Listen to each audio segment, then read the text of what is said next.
विश्वविद्यावितोषितम्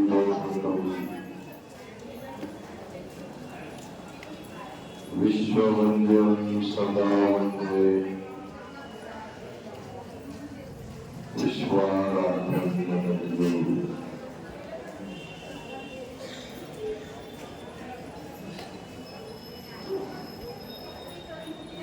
इस पवित्र काशी क्षेत्र में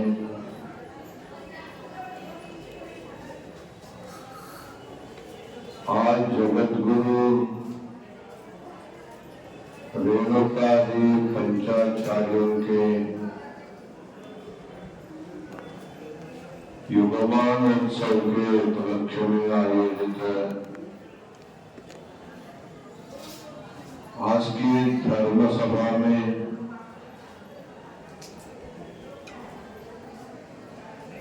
अतिशय सुंदर मनोगत व्यक्त किए हुए श्री मठ के विद्यार्थी श्री प्रभु स्वामी जी वेद घोष और शिवस्तुति प्रार्थना प्रस्तुत किए हुए पंडित मल्लिकार्जुन शास्त्री जी, जगद्गुरु रेणुकाचार्य के बारे में मराठी में सुंदर लेख वाचन किए हुए व्यवस्थापक आपके स्वामी, दीप प्रज्वलन कार्यक्रम में उपस्थित चिरमेताई नलिनी तिर्वे, मठ के सभी विद्यार्थीगण, अभी अंग्रेजी भाषा में अपने मनोगत व्यक्त करते हुए बहुत ही सुंदर संस्कृत श्लोकों का पाठ किए हुए रशिया के हमारे भक्त हर्षण जी यात्रा के निमित्त आए हुए सभी प्रांतों के सद्भक्तगण और माताओं,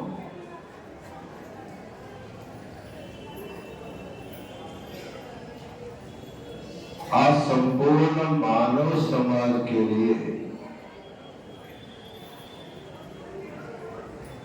एक श्रेष्ठ पावन पर्व माना जाता है।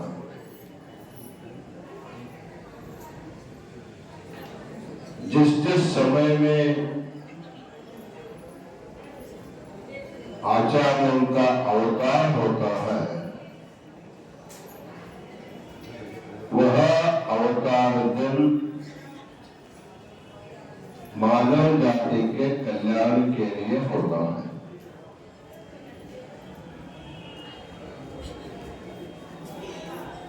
अवतार के बारे में प्रभु स्वामी ने बताया, लोक कल्याण के लिए उनका प्राकट्य, उनके द्वारा दिया हुआ उपदेश एक प्रकार की लीला मानी जाती है। वैसे तो संसार में करोड़ों अरबों जीवन का जन्म होता है। जितना जन्म लेते हैं उतने मरते भी हैं। जातस्य हो ध्रुवं मृत्युः ध्रुवं जन्म मृतस्य च जन्तुर्मरण जन्मभ्यां परिभ्रमति चक्रवत्। जन्म के बाद कुछ दिन जीवन, जीवन के बाद मृत्यु, मृत्यु के बाद फिर जन्म, फिर जीवन, फिर मृत्यु, ये जो चक्र है कभी रुकने वाला चक्र नहीं है।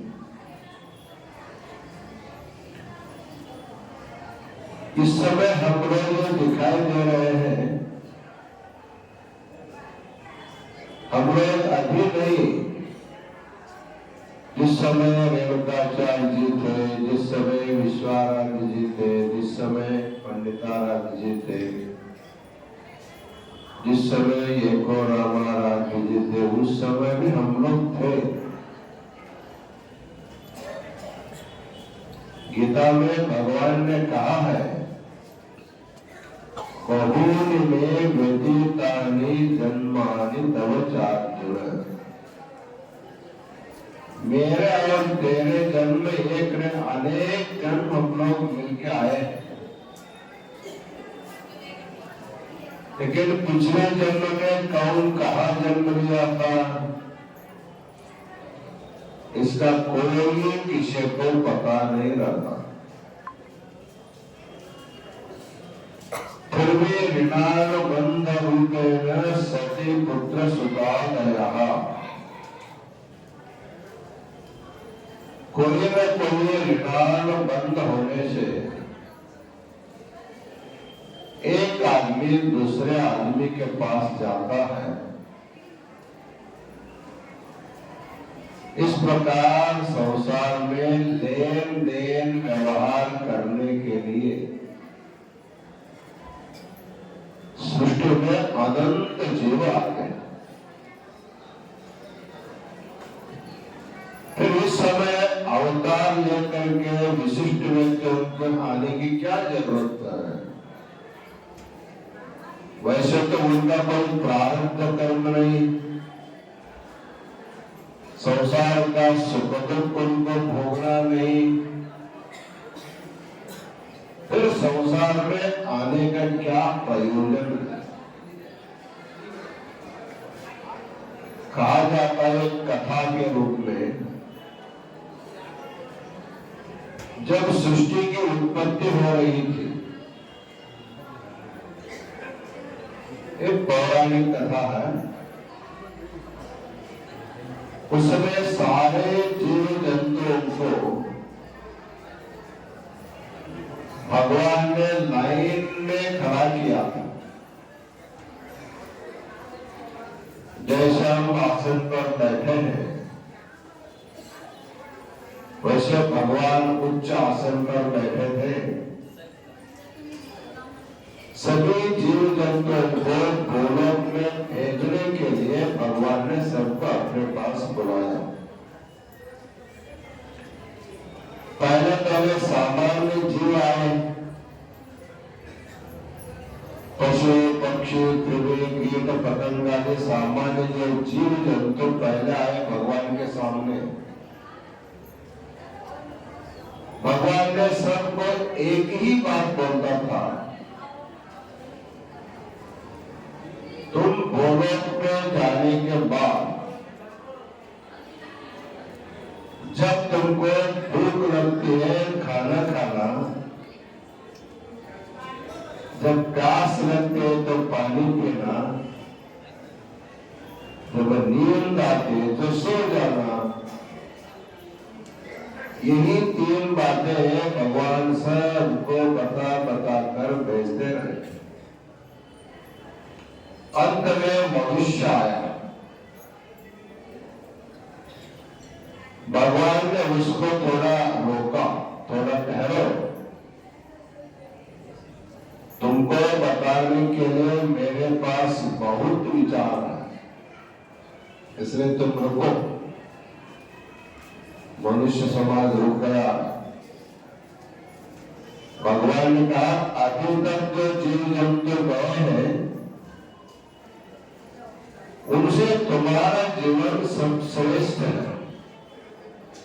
दुर्लभम मानुषम जन्म जननम ज्ञान साधनम। ये मानव जन्म दुर्लभ है, एक ज्ञान का साधन है। इसलिए तुम गोलोक में जाने के बाद गुरु के शरण में जाना, सदगुरु से दीक्षा लेना, उनके बताए गए साधन को करते करते अंतिम समय में मेरा ही ध्यान करते करते जब तुम शरीर छोड़ोगे, मेरे स्वरूप को तुम प्राप्त हो जाओगे। ऐसे उच्च कोटि के विचार भगवान मनुष्य को बता रहा है। मनुष्य सुनते सुनते भगवान के साथ झगड़ा करने लगे। भगवान, तुम कितना पक्षपाती हो, हमसे पहले जो गए उनके लिए 3 बात बताया, खाओ पियो से, लेकिन हमारे बताते गुरु के पास जाओ, दीक्षा लो, पूजा करो, साधना करो, ध्यान करो। ये हमारे ऐसी बात क्यों? भगवान ने कहा वो तो पशु है, तुम मनुष्य हो, इसलिए तुमको ये करना पड़ेगा। तो मनुष्य ने कहा हमको मनुष्य क्यों बनाया, हमको भी पशु बना के भेज देते तो अच्छा होता। ऐसे विचार करते करते भगवान के उपदेश को ही छोड़ करके आकार तो मनुष्य का बन गया था, लेकिन बुद्धि में भगवान के विचार न लेकर के पार्श्व विचारों को लेकर के गोलोक में सभी मनुष्य आए। इसलिए कहा जाता है कि मनुष्य रूपेण प्रवास चलती, देखने के लिए आकार मनुष्य का सबका होता है, उसकी बुद्धि, उसका विचार मनुष्य के जैसे बहुत कम रहते हैं, इसलिए मनुष्य आकार के पशु माने जाते हैं। ऐसे बहुत सारे पशु मनुष्य आकार के गोलोक में आए। भगवान तो करुणा मूर्ति है, उन्होंने सोचा अरे मैं यहाँ जो बता ये लोगों ने सुना नहीं, तो क्या करना होगा, चले ये लोग जहां गए हैं, जिस आकार में गए हैं, उसी आकार में मुझको भी जाना चाहिए उनके उद्धार करने के लिए। ऐसे विचार करके साक्षात भगवो नराकृति, वही भगवान जो कैलाश में उपदेश दिया था, वही भगवान गुरु के रूप में गोलोक में अवतार लिया। इसलिए जगत गुरु पंचाचार्यों का अवतार का प्रयोजन क्या था? भगवान शिव सब पंचाचार्यों को बोलते हैं, तुम लोग गोलोक में जाकर के स्थापयिष्यत भूलोके सर्वेषां हितकारणकम्, संपूर्ण मानव जाति के हित के लिए तुम लोगों को धर्म की स्थापना करनी है। यतो विनय निश्रेयस सिद्धि स धर्मः, धर्म का अर्थ क्या होता है? जिस धर्म के आचरण करने से हम लोग युगलोक में सुखी रहेंगे, साथ ही साथ शरीर छोड़ने के बाद हमको सदगति मिलेगी,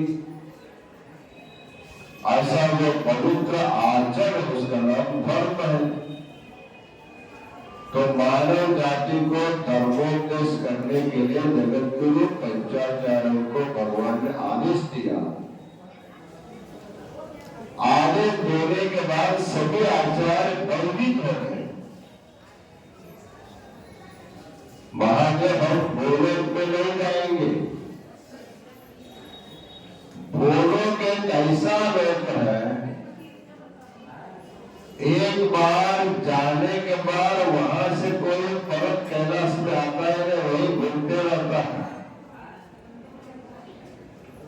इसलिए हमको गोलक में सामान्य मनुष्य के जैसे जन्म हम लोग नहीं लेंगे। भगवान ने कहा तुमको हम जो बोल रहे हैं वो सामान्य जन्म नहीं, तुम लोग तो नित्य मुक्त, तुमको बंधन का भय नहीं। मैं गोलक में 5 लिंगों के रूप में प्रसिद्ध हूं। कौलिपाती में सोमेश्वर लिंग के रूप में, वट क्षेत्र में सिद्धेश्वर के रूप में, द्राक्षाराम में भीमनाथ लिंग के रूप में, श्रीशैल में मल्लिकार्जुन के रूप में और काशी में विश्वनाथ के रूप में मैं प्रसिद्ध हूं। तुम्हारा जन्म माता के गर्भ से नहीं होगा, तुम लोग लिंगों से प्रकट हो जाएंगे। तुम्हारा जन्म नहीं, तुम्हारा प्राकट्य उत्सव होगा। तब सभी आचार्य लोग प्रसन्न हुए। भगवान शिव के आदेश के अनुसार एक एक आचार्य अलग अलग मुहूर्तों में भूलोक में प्रकट हो गए। उसमें आज जिस आचार्य जी का प्राकट्य उत्सव है, जगत गुरु रेणुकाचार्य जी का जो आज प्राकट्य है, फाल्गुन मास के शुक्ल पक्ष के आज के त्रयोदशी के मुहूर्त पर जगत गुरु रेणुकाचार्य जी सोमेश्वर लिंग से प्रादुर्भूत हो गए। अथ त्रिलिंग विषये कुल्यपाकादिवस्थले सोमेश्वर महालिंगात् प्रादुरासीत् स रेणुका। शिवयोगी शिवाचार्य जी सिद्धांत शिखामणि में उनके प्राकट्य के बारे में एक श्लोक में बताया। वहां प्रकट होने के बाद भगवान शिव के द्वारा प्राप्त जो ज्ञान था, शिवाद्वैत ज्ञान, उसको किसको उपदेश करना? तो रेणुकाचार्य अपने दिव्य दृष्टि से देखा, मेरे उपदेश का पात्र कौन है, किसको मैं उपदेश दूं? क्योंकि कुछ देना होगा तो सब पात्र में देना पड़ता है। अपात्र में देने से दान का व्यर्थता हो जाती है। तब उनके दृष्टि में महर्षि अगस्त्य दिखाई दिया, जो मलय पर्वत में अपने धर्मपत्नी लोपामुद्रा के साथ अपने हजार शिष्यों के साथ विभिन्न धर्मानुष्ठान में बैठा हुआ अगस्त्य जी को आचार्य ने देखा। ये जो 5 आचार्य थे, ये अनिमाद अष्टसिद्धियों के धनी थे। तब वहां से बहुत दूर तेलंगाना के सोमेश्वर क्षेत्र के मलय पर्वत पर्यंत आकाश मार्ग से आए और अगस्त्य जी के आश्रम में उतर गए। अगस्त्य ने उसका स्वागत किया, उनके पाद पूजा की। योगक्षेम होने के बाद अगस्त्य जी ने प्रश्न किया। बहुत से लोग द्वैत सिद्धांति संसार में है, भगवान का और जीव का भेद बताते हैं। कुछ लोग भेदाभेद बताते हैं, कुछ लोग अभेद बताते हैं। इसमें कौन सा बात सत्य है? अगस्त्य के उन प्रश्नों को समाधान करने के लिए जगत गुरु रेणुकाचार्य जी जिस सिद्धांत का उपदेश किया, वही सिद्धांत शिवयोगी शिवाचार्य के द्वारा संग्रहित हुआ, आज हम आप लोगों के सामने श्री सिद्धांत शिखामणि के रूप में हमारे सामने उपस्थित है। यह मूल संस्कृत में होने के कारण सबके लिए इसका सुलभ नहीं होता। इस उद्देश्य से काशीपीठ के द्वारा सभी प्रांतीय भाषाओं में इसका अनुवाद हुआ। आप लोग महाराष्ट्र से यहां आए हैं, तुम्ही महाराष्ट्रातून इथं आलेला आहात, तुमच्या सर्वांच्या कल्याणासाठी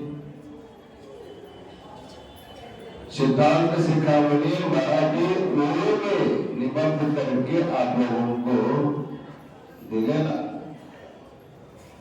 तुम्ही सर्व त्याचे वाचन करता। उसी प्रकार विभिन्न भाषाओं में सिद्धांत शिखामणि का अनुवाद कराया गया। उस सिद्धांत शिखामणि का रशियन भाषा में भी अनुवाद हुआ।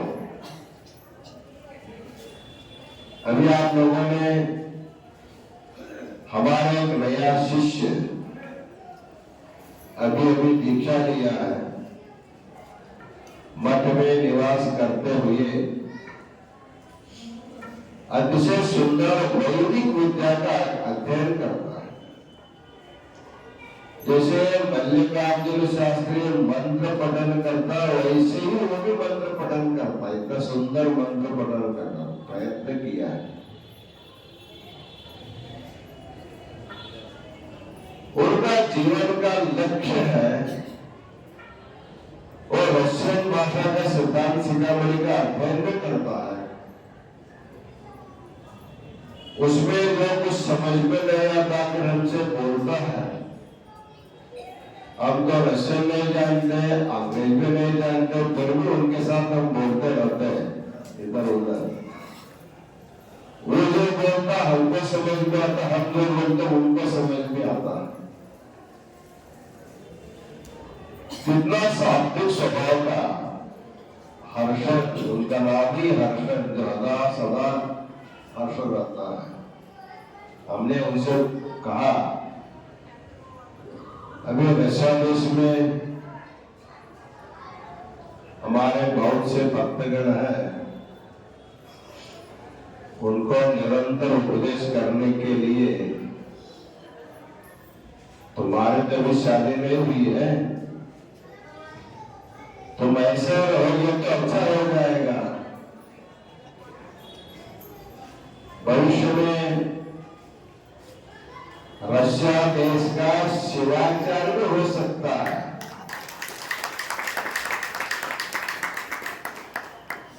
हमेशा अच्छा संकल्प करते रहना चाहिए, किसी के लिए बुरा नहीं सोचना। सबके लिए अच्छा संकल्प करने से संकल्प सिद्ध हो जाता। इसलिए हमने हर्षन को कहा है, तुम अच्छे लगन से अध्ययन करो। भाग्य में भगवान क्या लिखा है मालूम नहीं है, तो मैं तुम्हारा आश्रम जो भी होगा उस आश्रम में रह करके रशिया देशवासियों को वीरशैव सिद्धांत प्रवचन के रूप में, प्रबोधन के रूप में प्रचार करने का काम हर्षण करेगा, ऐसा आज हमको लग रहा है। आज उन्होंने जगत प्रभु रेणुकाचार्य के बारे में, वीरशैव धर्म के बारे में, सिद्धांत शिखामणि के बारे में और खास करके मानव जन्म के बारे में उन्होंने जो बोला है, सचमुच ही सबके लिए आश्चर्यजनक हो बोला। इस प्रकार काशी जंगल वाले मठ में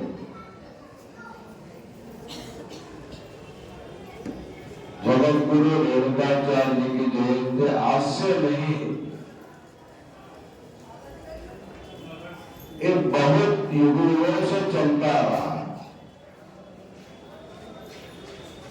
जब जगत गुरु पंचाचार्य द्वापर युग में अवतार लिए, अपने अपने क्षेत्र में पीठ स्थापना किया। जब उनका धर्म प्रचार करने का काम पूरा हुआ, उनको जब वापस प्रस्थान करना था कैलाश, तब पांचों आचार्य पांचों पीठों की यात्रा किया। सभी आचार्य लोग रेवकाचार्य, दार्काचार्य, घंटाकर्णाचार्य, देवकर्णाचार्य, विश्वकर्मा तो यही रहे, तो विश्वकर्माचार्य सभी आचार्यों को काशी में बुलाया। उस समय कहां पर सब लोग आए, सभी आचार्यों ने मिलकर के गंगा स्नान किया, भगवान विश्वनाथ को जल चढ़ाया और उस पवित्र ज्ञानपीठ में बैठ करके काशीवासियों को उपदेश किया, धर्मोपदेश किया। उसके बाद सब लोग अपने अपने पेट जाने के लिए तैयार हो गए। तब सब लोगों ने मिलकर के विचार किया, हम लोग काशी में एकत्र मिले थे, इसका एक संकेत काशी में होना चाहिए। तो क्या करना? हमारे पीठ का आचार्य विश्वकर्मा आचार्य ने सबको बोला, आप जिन जिन लिंगों से प्रकट हो गए हैं, उन लिंगों के नाम से एक लिंग की प्रतिष्ठापना जंगल बाबा मठ में करो, ज्ञानपीठ में करो।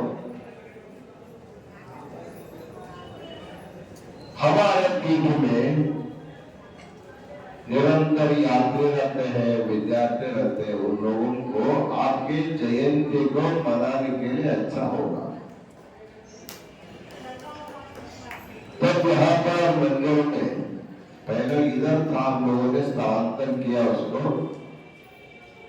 जगत गुरु रेणुकाचार्य ने स्थापित किया हुआ सोमेश्वर लिंग भी यहाँ पर, तारकाचार्य जी का सिद्धेश्वर लिंग यहाँ पर है, और देवकाचार्य का मल्लिकार्जुन लिंग भी यहाँ पर है, और एक और हमारा का घंटाकर्ण आचार्य जी का भीमनाथ लिंग भी मठ में उपलब्ध है, और जगत गुरु विश्वकर्मा जी का तो शिवलिंग तो काशी विश्वनाथ ही है। इस प्रकार पांच आचार्यों के लिंगों को संकेत लिंग जंगम में बद्ध होने के कारण जिस जिस दिन में जिन आचार्य की जयंती होती है, उन लिंगों की पूजा करके उन आचार्यों की जयंती हम लोग मनाते आए हैं। उसी प्रकार आज जगत गुरु रेणुकाचार्य जी का सोमेश्वर लिंग की महापूजा प्रातः काल में संपन्न हुआ। संध्या काल में उनके जयंती कुमारोत्सव के उपलक्ष्य में एक अच्छी धर्म सभा संपन्न हुई। इस समय हमारे वसुमत महाराज के बहुत सारे शिष्य वर्ग यहाँ भजना मंडल के माताएं आई हैं। उन लोगों ने शिवपाठ आदि प्रस्तुत किया। एक योगा योग है, गुरु दर्शन के लिए आए और गुरु के जयंती में भाग लेकर के यहाँ शिवपाठ करने का सौभाग्य आप लोगों को मिला। आप बड़े भाग्यशाली हैं। गुरु के जयंती में या प्राकट्य महोत्सव में सहभाग होना हर एक व्यक्ति के लिए जीवन का कल्याण मार्ग बताया जाता है, क्योंकि हमारे ऊपर गुरु का बहुत बड़ा ऋण होता है। जैसे जन्म देने वाले माता पिता उनका ऋण, दीक्षा दे करके जीवन उद्धार करने वाले गुरु का ऋण,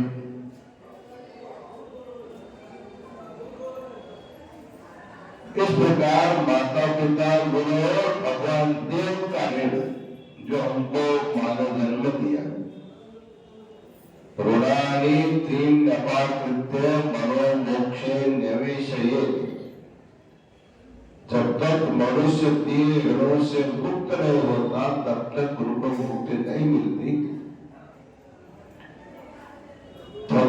भगवान के इष्ट लिंग की पूजा करते हुए देव ऋण से मुक्त हो रहा है और गुरु की सेवा करके गुरु ऋण से मुक्त हो रहा है और माता पिता उनकी सेवा करके उनसे ऋण से मुक्त हो रहा है। योगायोग आप लोग जगत गुरु देवतादि पंचाचार्यों के युगमानोत्सव में भाग लेकर के गुरु ऋण से मुक्त होने का सौभाग्य आप लोगों को मिला। इसलिए आप सब लोगों को अनंत मंगलाचरण प्रदान करते हैं। इस सभा में हमारा व्यवस्था आगे स्वामी एक सुंदर लेख का वाचन किया। पुणे नगर के श्रेष्ठ मराठी ऐतिहासिक लेखक संशोधक डॉक्टर श्यामा गोडसे यांनी लिहिलेले सुंदर लेखाचे वाचन केले। त्यातून गोडसेताई पुण्यामध्ये आहे तरी त्यांच्या लेख इथं वाचण्यात आला। त्यांना सुद्धा मंगलाचरण प्रदान करीत आहोत। सर्व विद्यार्थ्यांना कर्मचाऱ्यांना तुला सर्वांना शुभाशीर्वाद देऊन जगद्गुरु देवतादि पंचाचार्यांच्या या प्राकट्य महोत्सवाबद्दल सर्वांना पुनश्च एकदा शुभमंगल आशीर्वाद देऊन आम्ही आपले आशीर्वचन पूर्ण करीत आहोत। ओम शांती शांती शांती।